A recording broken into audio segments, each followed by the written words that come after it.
The island stood alone, a solitary sentinel in a vast, churning sea. Waves crashed against its rocky shores. The wind howled a mournful song. This was the place Finn called home. He sought refuge in its isolation, his heart, a fortress sealed against the world. Finn lived in a weathered cottage perched atop a windswept cliff. Its grey stone walls mirrored the turmoil within him. Years of betrayal had carved deep lines into his face. He kept to himself, haunted by the ghosts of his past. He believed he was better off alone. Love, he thought, only brought pain. Mara watched from a distance. She saw Finn take the gifts inside. He never acknowledged them directly, yet they always disappeared. A small victory, she thought. Their paths crossed occasionally on the narrow island roads. She would offer a warm smile, a friendly greeting. He would nod curtly, his eyes guarded, a spark of curiosity perhaps mirroring her own.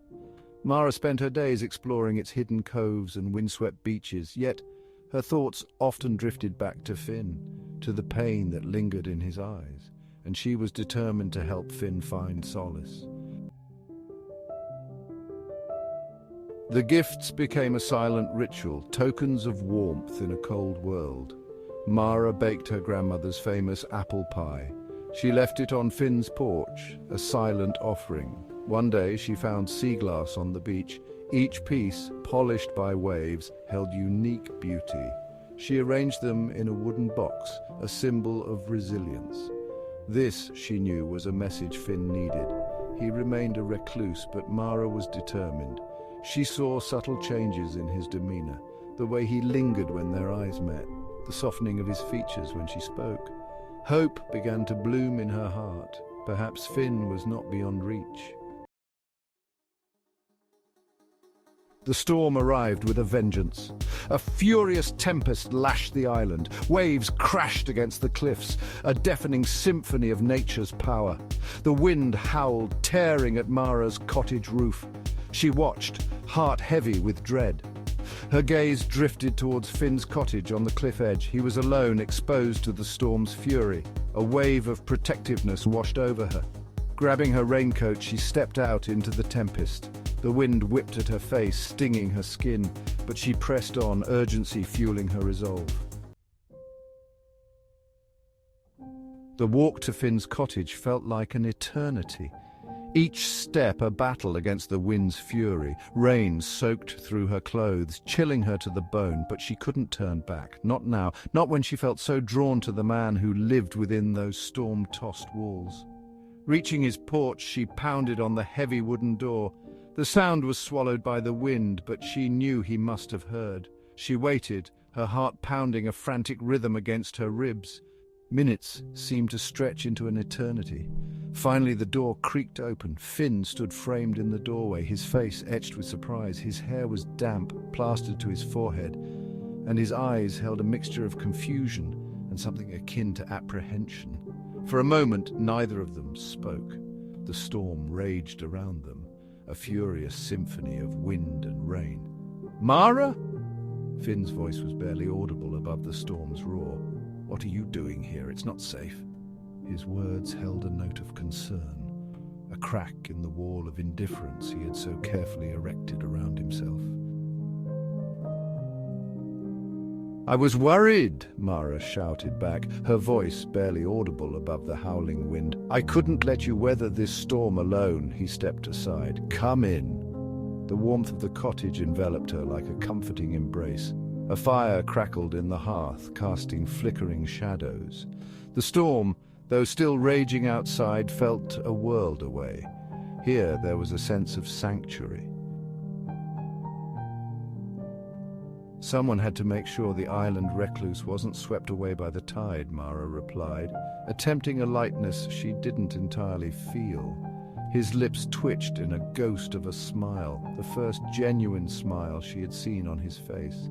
It transformed his features, erasing years of bitterness and pain. For a fleeting moment she glimpsed the man he might have been, the man he still could be. "Stubborn woman," he muttered, shaking his head. But the gruffness in his voice couldn't mask the underlying current of warmth. He gestured towards a chair drawn close to the fire. "Sit." I'll make us some tea." As he busied himself with the kettle, Mara took the opportunity to study her surroundings. The cottage, though small, was surprisingly cozy. Books lined the shelves, their worn spines testament to countless hours spent lost in their pages. A chessboard sat on a small table by the window, its pieces arranged mid-game. She had stumbled into a haven, a sanctuary for a soul battered by life's storms. The silence stretched between them, punctuated only by the crackling fire and the howling wind outside. But it wasn't an uncomfortable silence, it was a shared space, a moment of peace in the midst of chaos. And in that silence, Mara felt the invisible barriers that Finn had so carefully erected around himself begin to crumble. "Someone had to make sure the island recluse wasn't swept away by the tide," Mara replied, attempting a lightness she didn't entirely feel, the first genuine smile she had seen on his face. It transformed his features, but the gruffness in his voice couldn't mask the underlying current of warmth. He gestured towards a chair drawn close to the fire. "Sit, I'll make us some tea." Mara took the opportunity to study her surroundings. The cottage, though small, was surprisingly cozy. Books lined the shelves, a sanctuary for a soul battered by life's storms. Mara felt the invisible barriers that Finn had so carefully erected around himself begin to crumble. Section 8, Shared Scars, Shared Stories. The tea, strong and laced with honey, warmed them from the inside out. They sipped it slowly, their gazes occasionally meeting across the rim of their mugs. With each passing moment, the tension eased, replaced by a tentative sense of connection.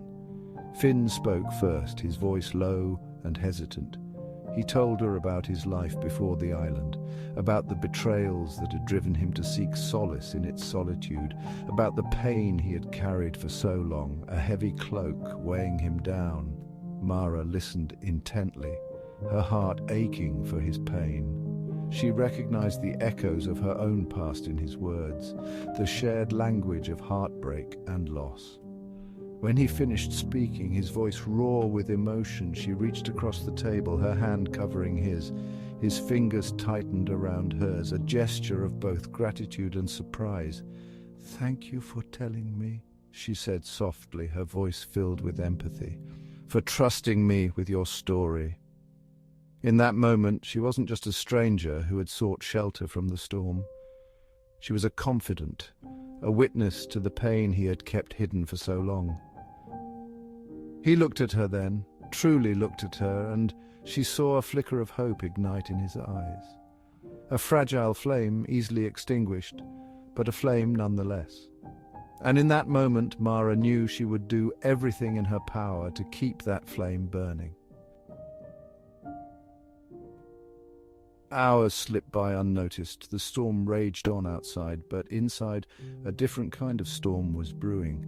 A storm of emotions, raw and unfiltered. They spoke of their dreams, their fears, each word weaving a thread of connection. Finn's gaze lingered, eyes reflecting firelight. She saw a myriad of emotions, surprise, longing, vulnerability. The air crackled with unspoken tension. He leaned closer, breath warm against her cheek. "Mara," he whispered, voice husky with emotion. He stopped, gaze searching hers. She couldn't look away.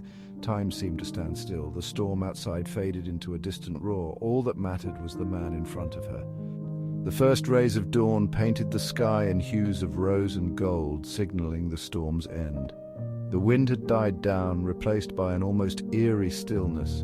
The only sound now was the gentle lapping of waves against the shore. Mara stirred, her head resting against Finn's chest. She felt the steady beat of his heart beneath her cheek. She raised her head, meeting Finn's gaze. "Good morning," he whispered. He reached out, tucking a stray strand of hair behind her ear. They lay in silence, content to simply exist in each other's presence. The island, no longer a symbol of isolation, now represented a sanctuary for two souls seeking solace in each other's arms. Mara had come to the island seeking peace, but she had found something far greater, a love that had blossomed amidst the storm, a love that promised to heal old wounds and light the way forward. As they walked along the beach, hand in hand, the rising sun painting the sky in a riot of colors, Mara couldn't help but smile. The storm had passed, leaving behind a sense of hope, a promise of brighter days to come. And in Finn's eyes, she saw a reflection of that hope, a spark that had been rekindled, a love that had found its way home.